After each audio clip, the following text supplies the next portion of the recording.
Uma gigantesca fogueira de mais de 30 metros de altura iluminou Ingaí, em Minas Gerais.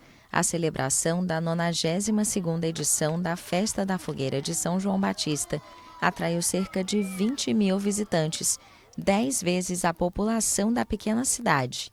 Não, isso aqui é emoção demais. A coisa mais linda aqui, a gente está aqui na fogueira. É uma construção bonita, o simbolismo é muito bom também, religioso, é muito bom, é emocionante estar aqui na Festa da Fogueira. A tradição começou em 1931, quando ocorreu um incêndio atrás da igreja matriz da cidade, sem que a mesma fosse atingida.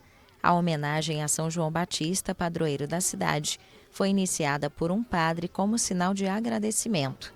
Durante a festa, a fogueira é abençoada e, em seguida, começa o espetáculo. Caiu um raio na igreja, o pessoal fez promessa de fazer uma fogueira. Então fazia fogueira na porta da igreja. E tudo pequena, vinha no carro de boi, lenha era do mato, nós não tinha eucalipto para fazer.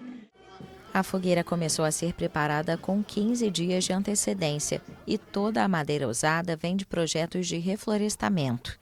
De acordo com a Secretaria de Estado de Turismo de Minas Gerais, a Festa da Fogueira em homenagem a São João Batista foi registrada pela Prefeitura Municipal de Ingaí pela importância cultural para a cidade.